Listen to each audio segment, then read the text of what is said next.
Bonjour, je vais vous montrer des images de Myanmar, autrefois appelée la Birmanie, où je suis déjà venu dans les années 70. Ça a beaucoup changé, évidemment. Un pays de 55 millions d'habitants et dans lequel on trouve 135 groupes ethniques, surtout des tribus là, dans les montagnes, ici dans le nord complètement. C'est à peu près le même genre de tribu qu'il y a aux alentours, en Thaïlande et au Laos et au Vietnam. Et de l'autre côté, c'est la Chine, c'est pas très loin.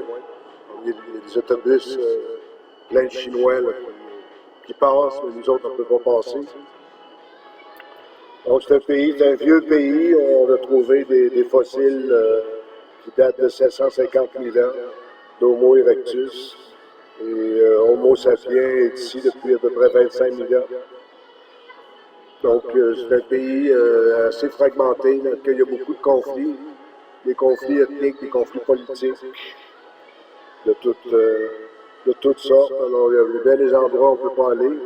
Dans le sud, c'est des conflits religieux avec les musulmans. Comme on a pu voir à la télévision, là, il y a à peu près 7 à 800 000 réfugiés musulmans là, qui ont dû quitter le pays pour se réfugier au Bangladesh. Alors, je suis à Bagan. Bagan, c'est le cœur de la Birmanie, le cœur touristique du pays. Ici, c'est la plus grande concentration de temples bouddhistes au monde. Il y a des temples bouddhistes partout. Maintenant, dans les champs, avant, ça devait être des villages, des villes. Donc, des temples de toutes sortes. Il y en a en bonne condition. Il y en a beaucoup qui sont en ruine. Il y a des stupas. Les stupas, c'est plus de forme conique ou pyramidale.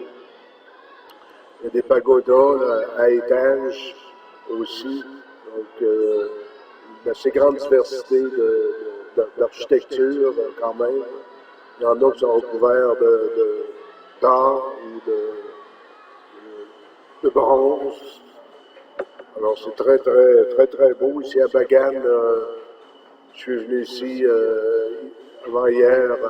J'ai fait une croisière à partir de Mandalay. Très belle croisière sur le fleuve Irrawaddy.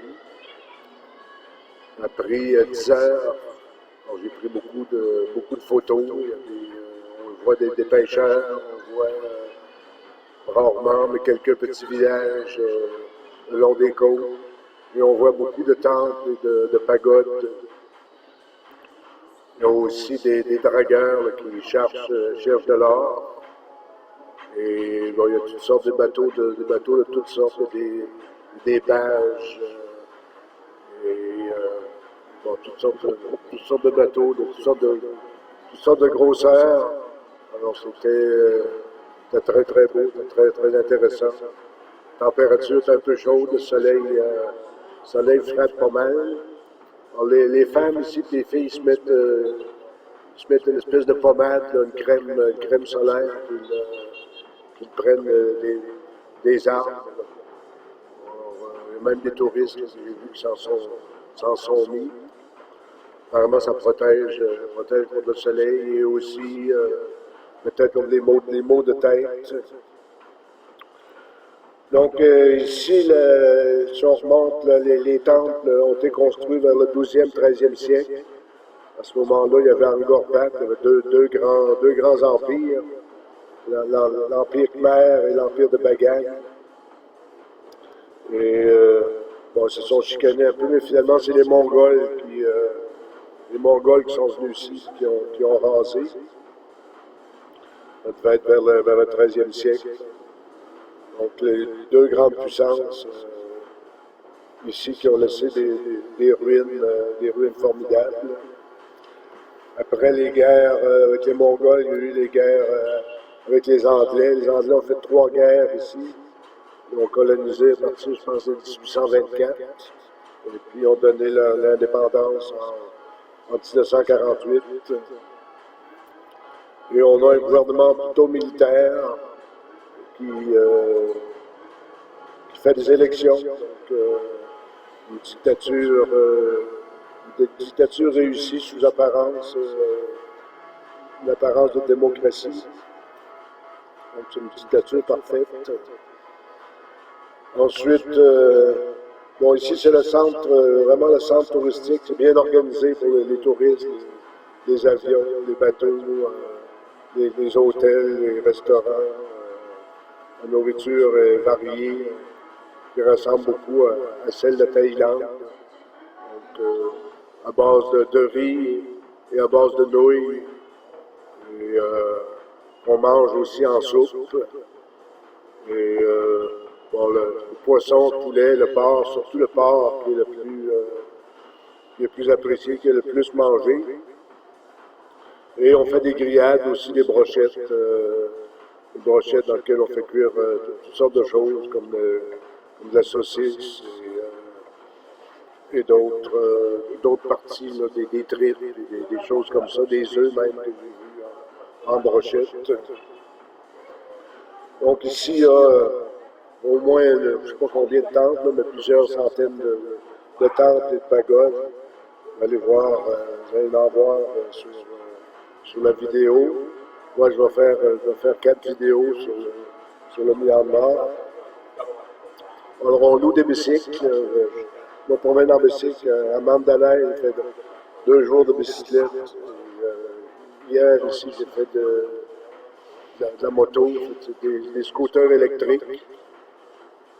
Puis je tombe en panne 2-3 fois, finalement. J'ai réussi à faire venir une autre moto. Le numéro de téléphone était sur la licence en arrière. Ça a été rapide. Bon, Mandalay, pour en parler un peu, c'est une grande ville, la deuxième grande ville du pays aussi. Il y a des temples formidables. Et au centre de la ville, il y a un grand palais que je pense qu'on ne peut pas visiter. Les touristes ne peuvent pas visiter. C'est une immense place en plein centre de la ville, là, au moins 1 km².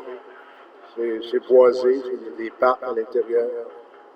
Et tout le tour, il y a de l'eau. Donc c'est assez bien protégé. C'était la capitale, Mandalay, ça a déjà été la capitale. Et puis j'ai fait de la bicyclette sur le bord de l'eau, vous allez voir des cabanes là, sur l'eau.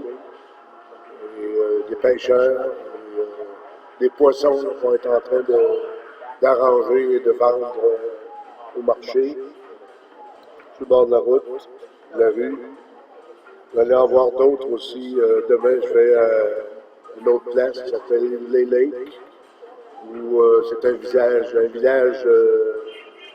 village flottant, comme j'en ai vu un peu ailleurs, là, comme il y en a au Madagascar, puis j'en ai vu au Bénin, et puis j'en ai vu un grand au Cambodge.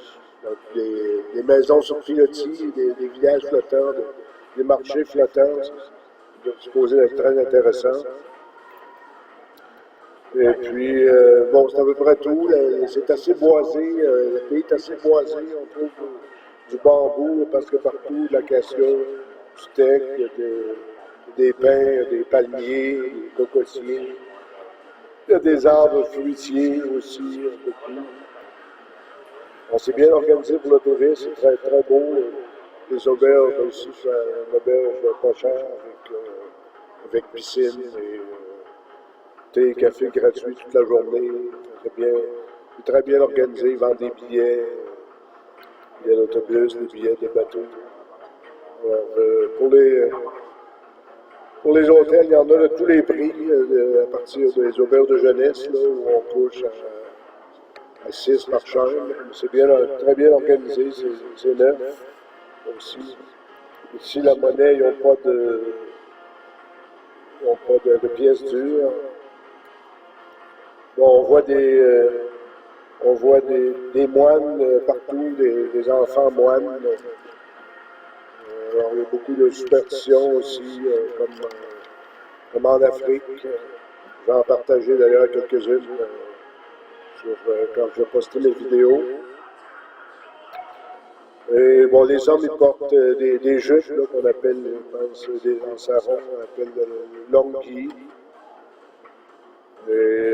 n'a pas encore adopté le système métrique ici. Il y a seulement 3 pays au monde qui ne l'ont pas adopté. Donc le Myanmar, le Libéria et puis les États-Unis. Et on dit qu'il y a 900 espèces d'oiseaux. Donc j'en ai vu pas beaucoup. Ils sont plutôt dans la forêt, comme c'est le cas dans les pays voisins. Bon, je vais m'arrêter, il y a déjà plus de 10 minutes. Alors, bonjour et bonne vidéo. Merci.